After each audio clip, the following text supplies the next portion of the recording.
Hi everybody, it's Fiona May. And Sandra Lee, and today's topic is you are one call away from rebuilding your family.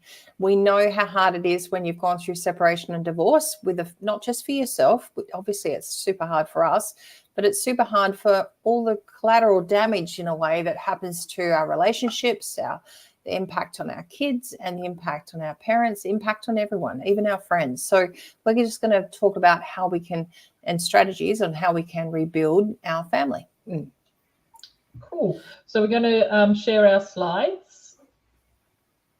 Okay. Are we already doing that? Yep. Yeah. Excellent. So, ladies, you are one call away from rebuilding your family. And I know that sounds like, yeah, sure. If you have a strange family at the moment, or you've got some challenges, it might feel that it might not ever get back to what it was. And I want to encourage you. We see ladies all the time and work with them and help them rebuild. And the first thing that we do is work with them on rebuilding themselves, rebuilding their lives, rebuilding their identity and their courage and their happiness. Because, very often we push people away and people don't know how to handle us or the situation. And so when people feel like they're out of their depth, often their defensive walls go up. And so it's really important that we can, heal ourselves so then we can start rebuilding these relationships. Your family is the foundation of your life for most ladies. And no matter what challenges you face, you have the power to rebuild and restore those precious bonds. With the right mindset and support, you're just one call away from starting anew. So Sandra and I are going to take you through some of the things that we do on a day-to-day basis with our clients. Yeah, one of the things that I found, and my first divorce was going back 25 years now. We'd been together 18 years and we had a 5 and an 8-year-old. And it was a very different dialogue and very different discussion with our kids at that age about us breaking up, and also the impact that it had on them and their understanding of how the dynamics had changed and how it meant for them and what significance they still had in our lives. So, and their dad moved out of the house and they then spent time with dad in a different house than they'd ever been to before, and different space, and there was different mates around or different people around as well. So all of these things created completely different conversations than when I split up with my second husband and my kids were now 17 and 20. And they were both living at home, but it was a very different relationship. And they both had built really strong relationships with the second guy because he'd been in their lives for 12 years. So these are things that it's really tough for our kids and it's hard enough for us. And then we're overwhelmed with having to find maybe somewhere to live and how the money's going to work, how the kids are going to still get to school, how we're going to keep a roof over their head. And then you've got the kids potentially, going through dealing with their own emotions and maybe even anger towards you as well. So this healing broken relationships, it is a really practical thing that we have to do. And we have to take proactive action and mending the rifts and that reconnect with loved ones to create stronger, more resilient family unit. Because if we can get to that point that we do heal and we do mend anything that has been bent or broken, it ends up being a lot stronger. So that's something that if we can do it in a really emotionally intelligent way, our kids get the result from that and they get to see that we can communicate with them in a really respectful way, dealing with their anger or dealing with their frustration and mostly dealing with their hurt. So providing stability. Children thrive in an environment of love, support and security, and it's essential for their development. They need framework. They need to have tried and trusted boundaries and they thrive in that environment. So when you end up, my ex, he ended up being really soft with the kids when their dad, when they were 5 and 8, and was letting them eat, ice cream for breakfast and doing things that we would never have done at home. And made you the bad dad. And I was the bad mum because I was like, well, why don't you let us eat ice cream for breakfast, Mum? And I was like, oh, gosh. So it was like a completely new world had opened up, and it wasn't an easy one to navigate. It wasn't one I'd planned, and it wasn't one that I even knew where to start and how to start communicating. And the kids used to come home go over to their dad's on a Friday and come home on a Sunday night, and they would be just needing a day or two, even sometimes more than that, to be almost deprogrammed from the weekend at their dad's on different diet, high and sometimes in sugar, and no sleep, and playing games all night and mucking around, different to what they would do. No homework and no structure. So when they came home, I was just like, we stopped doing that and telling them to go to bed and telling them they couldn't eat. And I felt like I was the terrible mum. So it was a really tough one to work out how to go through and put into place healthy boundaries for when they were at home, and teaching them that when they were at other people's places, whether it was their dads or grandparents or their friends' parents, that they had to live by their rules and respect their boundaries and rules too. So, but when they were home, they had to respect mine. So that rediscovering joy, celebrating the unique bond of family and the happiness and shared experiences, the ability for us to create new shared experiences. Our Christmases were very different after we'd gone through separation, and certainly we didn't have, shared Christmases. I know Fiona's were different, but certainly for me, it wasn't practical for me to have a shared Christmas with my ex. And I think for the kids, they ended up then doing Christmas about. So instead of seeing me every Christmas, they suddenly saw their dad one Christmas and their mum the next Christmas. And that was something that was really sad and I found really hard to start with. But the kids went through and they said they actually had some buy-in to what they wanted to do as well, and said that they'd prefer that rather than halfway through the day they just get to open their presents and they can't play with them or spend time with the family properly, and they've got to uproot as soon as the meal's finished and take off to the other family. So, and I was conscious too, we lived in a rural town, so not having hours on the road on Christmas Day and not, just reducing that risk of something happening to them as well. Okay, so the impact of broken relationships is huge. And, I thought at one stage that it's only young kids that get affected by divorce. I didn't think initially that my older kids, what were 18 to 22 when we went through our separation, I didn't think they were going to be impacted. And I was sadly and quite interestingly, shocked at the impact it had on my adult children. And after doing this work 10 years, I see it time and time again. And I actually think, well, I know now, that older children often get more impacted than younger children. And sometimes, I talk to mums and I ask them all the time, how are your kids? And often they say, oh, they seem to be okay. They don't talk about it. And, very often that is just because they're not talking about it. It doesn't mean that they're not hurt. And it doesn't mean that they're not got some major dramas going on in their own life, because the truth is when a relationship breaks down and a mum and dad separate, they lose half of their identity, half of their life, half of their genetics, walks out the door the day their dad does or the day that their mum does. And so this is a huge change for kids to have to process. And the truth is that none of them really have the tools and the skills they need to be able to navigate through it. They don't have the emotional intelligence. They don't know how to make sense of it.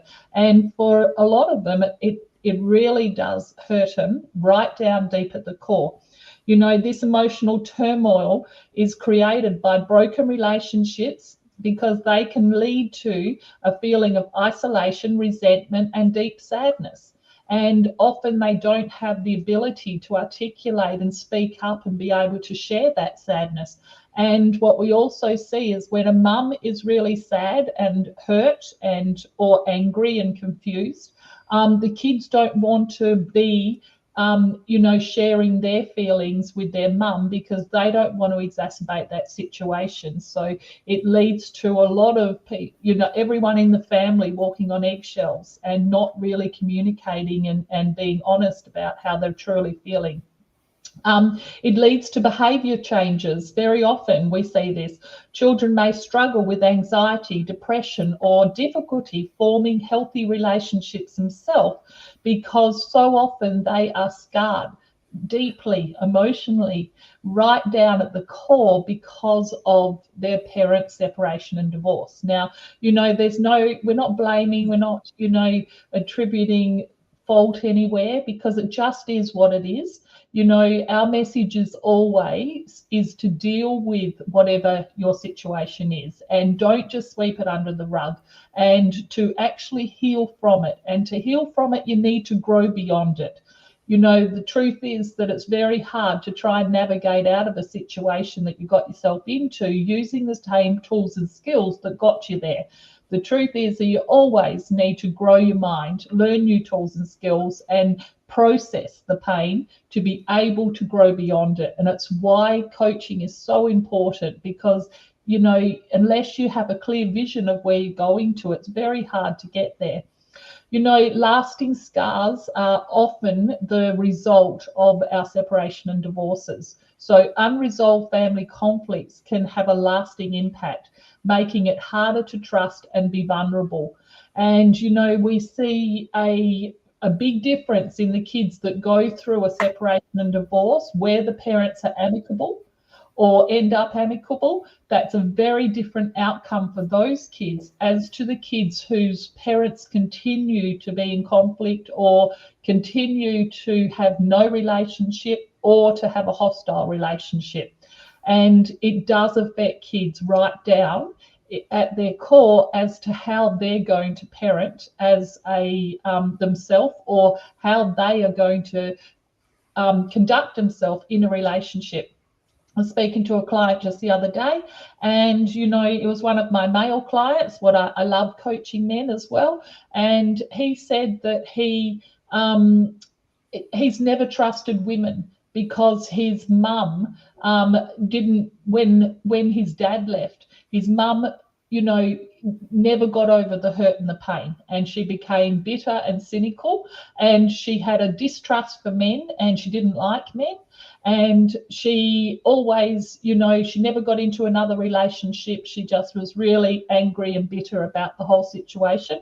He grew up as a boy in a house that was told, that men are bad. And he felt bad because he was a man and he was her son. And I'm sure she didn't mean to do that damage, but she did that damage.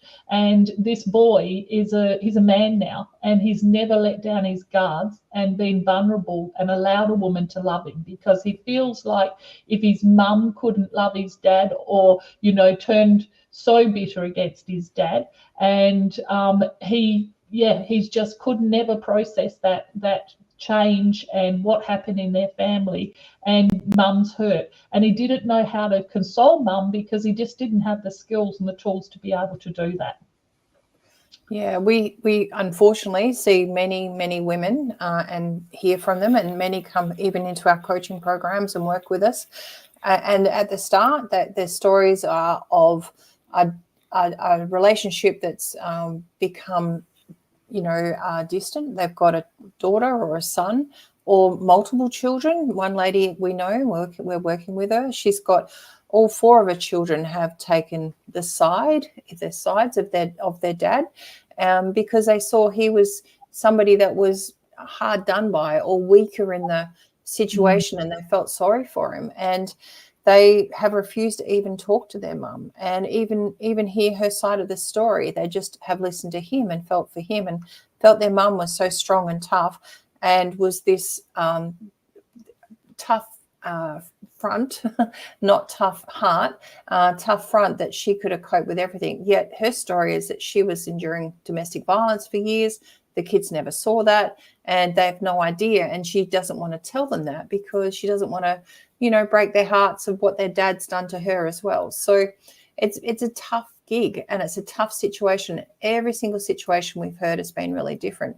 One lady came to us just a few months ago, and she had been scammed on a dating app. Her and her husband had separated years ago, and she had about $500,000 sitting in her account, and she had been looking after it and protecting it and making sure that she was putting money away wisely. And she was involved in a dating scam. It wasn't her fault. It was a professional outfit, and they stole nearly $400,000 of her $500,000. So she was left with now less than $100,000 that she's got to live on or use to survive for the going forward. And she's at 60, and now she's got to rebuild and start again her savings in a fund. And she's got 2 daughters that are resenting her for that. And they have not spoken to her. In fact, they've gone the other way, and they want her to give over control of her bank account to them, because they said that they couldn't trust her with their inheritance. And it's her now building up her own self-belief and self-confidence again, and setting healthy boundaries, because that's not okay either. And that is another form of bullying or domestic, financial control, which is not okay. So this is where it comes back to, when we get us right, we get everything else right. We feel self-confident with our decisions. We believe in ourselves. We trust in what we're thinking and saying, and how we're acting as well. So, and the kids see that too. And there's stories, there's 100 of those stories, and they're all incredibly sad, and they're incredibly life and things are going through, the trauma that people are going through every day over things that have not been their fault, or have not even been something that they've wanted, and they dearly love their kids unconditionally as well. So that power of connection, that emotional fulfillment, strong family connections provide a deep sense of love, belonging, and emotional security. And the opposite, when that's missing, you feel a gaping void, a gaping hole, and it is so sad. And that mutual support, family members can lean on each other during challenging times, offering comfort and encouragement. And that's when we don't have that support, it's something that we really miss. And you can't find that always with a friend or someone that's a companion, or someone that you've even just met, because it is so personal and it does hurt so much. And in many cases, like this lady we spoke to, even though it wasn't her fault, she felt a lot of guilt, and she felt a lot of blame for herself. She was self-blaming. And lasting memories, cherished moments and shared experience strengthen the family bond and create lasting memories. And, it's important that once we've gone through what we have, that we create new memories and new foundations and new shared experiences with our kids and with our family. And, it's, what is your new tradition going to be for Christmas? And it might have always been, that you had a traditional Christmas that, with the family all turning up on Christmas Eve. Well, flip it into lunch on Boxing Day, or into lunch on Christmas Day, or do a big breakfast on Christmas Day, or do a picnic in the park. It doesn't have to be something that you've always done. And sometimes having a complete flip and a change can create new memories, new fun, and new experiences, and it becomes a new tradition as well. And this generational legacy, rebuilding your family, can positively impact future generations, creating a lasting legacy and of love, and moving on to those next generations as well, which is so critical. What we're doing now has an ongoing impact on future generations forever. Yeah. So how do we take the first steps? I think you've got to acknowledge the need, recognize that your family deserves restoration, and that you have the power to make it happen. As women and mums, we have such an important role in our families. I mean, we're often the leaders, the role models, for our kids. And as single mums, it is a big responsibility, but it's something that, a lot of mums just feel so wonderful about, is to actually, be that person that brings family together. The masculine energy is very linear, it's very driven, it's very logical and analytical, whereas the feminine energy is the nurturer. It brings everyone together. It wants to communicate, it wants to collaborate. And these are things that are beautiful. And this is why mums have such a pivotal role in the family. And when mums are emotionally healthy, they can add to and bring other people in the family together, and they help navigate through those challenging and complex situations. Whereas when a mum is hurting, it's very hard for her to be able to not only deal and regulate her own emotions, then the thought of having to, look after and deal with and navigate through the challenges that can come when you get a couple of kids together at a family event and you throw in some son-in-laws and daughter-in-laws and kids, and sometimes it can feel totally overwhelming, and especially when we're coming up to Christmas and we've got festive seasons following.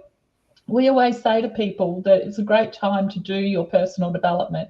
It's a great time to go in and heal your heart, so you're in a much better place. When you're happy and you're making progress, everything else just sort of flows in your life. It's nothing else is as hard as what it is to get yourself on, sorted, and your emotions locked down, so you feel happy and contented, and that you have your own life in order. And I think that's the first priority for any mum going through separation and divorce, is to get her own life in order.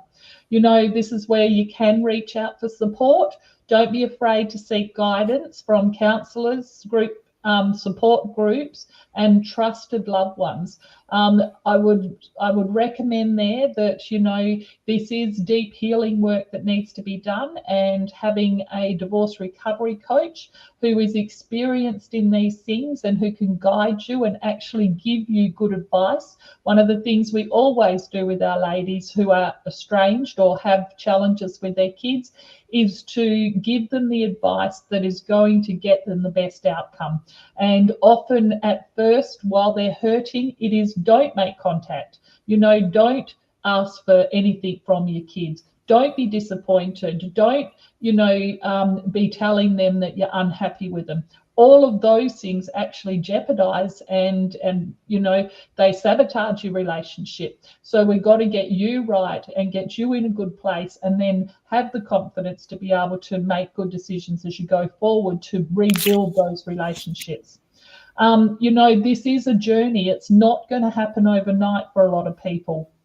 Even though we sometimes would love for it to happen quicker, it is a journey. So be prepared to put the hard work in and the dedication required, so you can heal and rebuild your family. And I think, this is just work that we need to do after we've gone through a separation and divorce, but doing it sets you up for success in every single area of your life. So I can't recommend it enough, ladies. You need to grow beyond the pain, learn new tools and skills so you can actually create the life that you want to be living.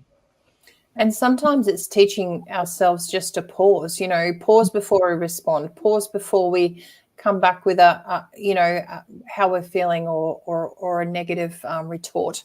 And I think that's really powerful, the value of that. And then going back with looking and understanding the more you can, and doing your personal development, understanding more about what they need in life, what there's we do a lot of work on profiling and a lot of work with understanding what people's core values are, and that you're meeting their values, not just your own.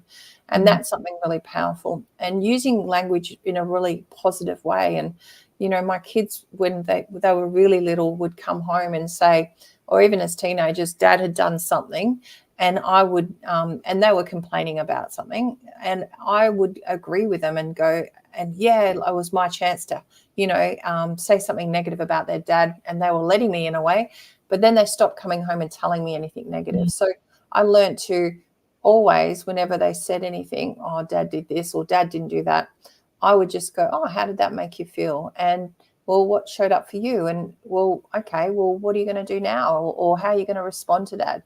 And it gave me, learning and growing myself, gave me the tools to give to the kid and give to the kids, that they could communicate better, have a better relationship, and be more understanding of how Dad was showing up in his relationships, and understanding why he was like he was, and how he was responding in a way that was different to what I was doing or they were doing. So it gave them a great understanding and awareness, and that's a real powerful tool to have as well. Yeah. So as we navigate through this journey, we need to have honest communication. So open and honest dialogue is key to resolving conflicts and building understanding. So, we teach our clients to speak from the heart, not from the head. and not when they're angry and not when they're hurt, but when they're loving and compassionate. So we teach them to be able to stop and consciously choose what they're going to do and what they're going to say. And it's such an art and a gift, because you can't take words back. Once words are spoken, they can be very, very damaging, and it's very hard to retract them. So we need to think before we speak. And when we do speak, we need to speak in a way that is going to get us the outcome that we actually want. Forgiveness and acceptance is the second stage. It's letting go of the past hurts and embracing a spirit of forgiveness. This can pave the way for reconciliation. We talk about often about accepting responsibility in our relationship, and that often we want to only accept part responsibility. And we have to explain to ladies why it's so important that they accept responsibility for where they're at and what's happened, even when they don't think that they created the situation or caused it or caused all of it. They were just part. And it's often misunderstood. We're not accepting responsibility for other people's behavior. We're accepting responsibility for where we've ended up, where we are right here, right now. And from this place, we can then draw the line in the sand, and we can start being powerful and step into our power, rather than, our actions diminishing ourselves and diminishing other people. So, the third one is just spending quality time together. As you're developing relationships, we need to be, nurturing that relationship. And regular scheduled family activities and outings can strengthen the bond between loved ones. So spending quality time together, making an effort, prioritizing, scheduling things. I know when I went through my separation and divorce, I moved out of the house with 2 cases, and I left my kids in our family home with my ex. And I just moved out on my own. And I think they were some of the loneliest days that I ever went through, is sitting in an apartment on my own when I'd had my family around me and all the people and the noise and the comings and the goings and, of a family home, and then sitting in an apartment on my own. And I thought, at first I was sad, and then I thought, right, well, I've just got to make the most of it. This is where we're at.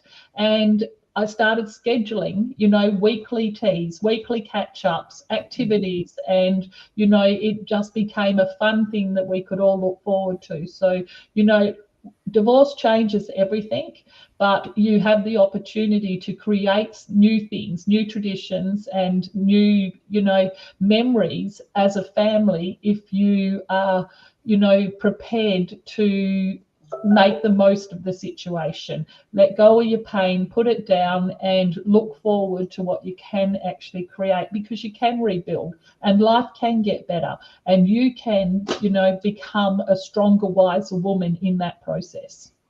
Absolutely. So it's overcoming these obstacles and persistence. You try once to have that conversation, or to send a text, or to give them a gift card or a connection card, and you don't get a response, and you don't get the response that you want, then this is where you need to be persistent. You need to keep doing it every week, or sending more, like making sure that you don't miss the birthdays, and you're sending acknowledgements and cards to them at a way that's not unhealthy. It's not obsessive. It's certainly just in a way that's like just once every Saturday or Sunday. We encourage parents that are estranged from their kids to send them a text and say, hey, thinking of you, not asking for anything in return, not asking for them to text back, or not putting any demands, just checking in, just making sure you're okay, and thinking of you and sending love. Unconditional connection.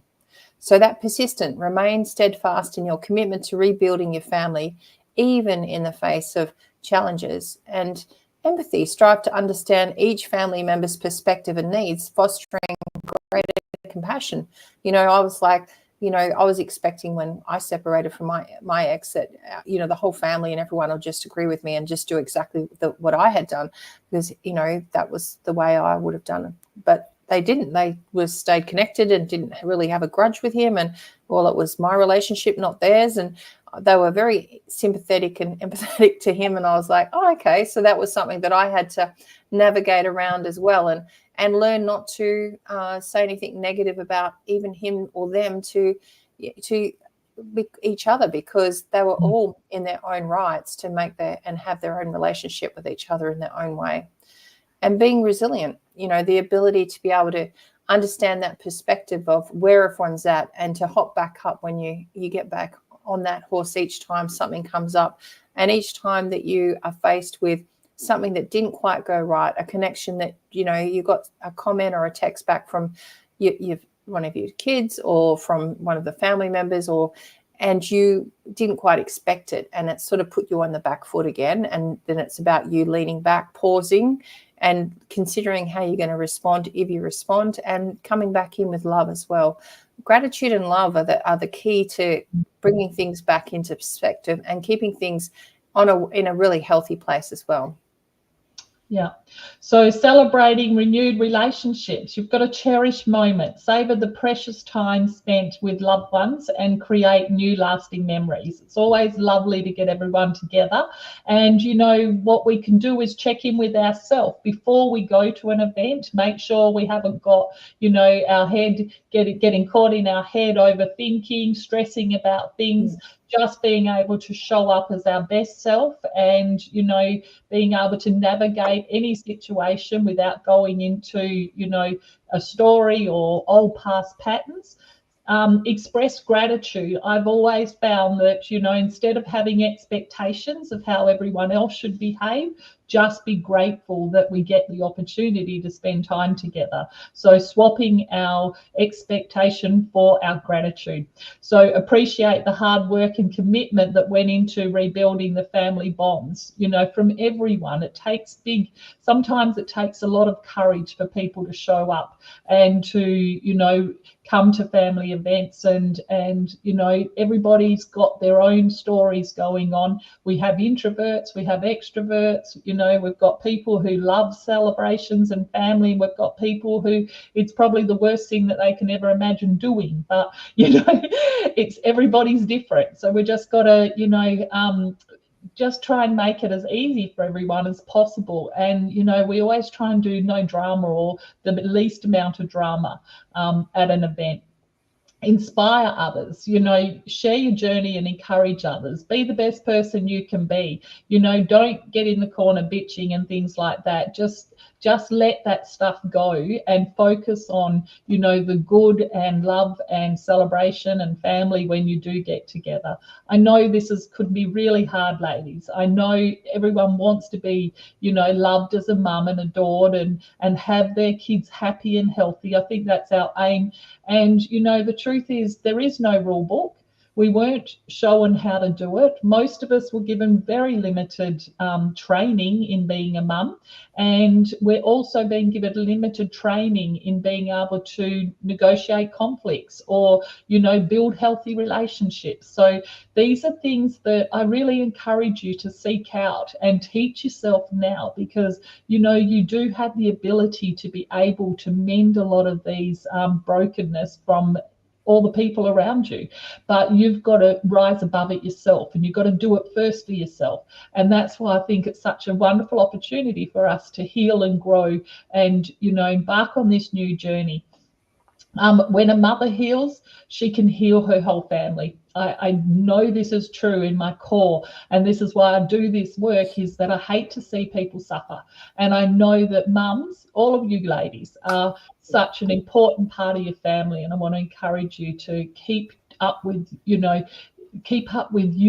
looking after yourself. Give yourself the self-love that you need, and grow your mind and learn the new tools and skills that are going to help you to, move on from this situation, put your past behind you, and create a life that you truly love, because you deserve to be happy, and I want you to be happy. So, ladies, you're one call away from rebuilding your family. This is an opportunity that you can connect with our team, connect with us. You can give us a call. You can book in. It's free. we know that the things that we teach people and the strategies that we've used, and many of our clients have used now, in fact, we've had over 20,000 women that have worked with us, that they work, and they're things that it's just tough to do it on your own, and you don't have to. You know, there's no better time than now to start building a relationship. And, you know, leading into special times, my son got married in February this year, and I hadn't seen his father for many years, but I had healed, and I had got myself to a place that when I saw him, it was just like I went and gave him a hug. And, you know, these are the things that give us the tools to be able to go and do that, and know that I know you're coming at a place from gratitude and love. And I really wanted the day to be beautiful and special for my son and his now wife. So that's where you're coming from when you're coming outside of yourself to thinking differently. But it takes time, and you've be patient, because it isn't easy, and it does take little strategies and little steps and persistent behavior and consistency, and moving forward and having faith in yourself, and that it is going to come through as well. Yeah. So ladies, just want to encourage you, you know, none of it's easy, but it's worth it. You can't control other people. Sometimes you need to love from afar. You know, so we teach ladies, if their kids don't want to connect with them and they have got their walls up, just to love from afar, and, you know, unconditional love. And you just keep developing yourself, learn the tools and skills that you need to, so you can just have a happy life, that your happiness is not dependent on, you know, having everything perfect in your family, but you being perfect within you is going to help you to be able to, you know, navigate all of those situations as you move forward. So we just want to send you big loves. We know this is, you know, it is what it is at the end of the day. We have to deal with what hand we're given, and but regardless of what you got, we know that with healing, with growth, that you can create something amazing for yourself. You got this, ladies, and leading into special times of the year as well, it can be especially hard. And this is, you know, we're here, reach out, and you're not on your own. We're here to support you, and, you know, there's always a good time to do it, and now's a good time. Bye, ladies. See ya. Ciao.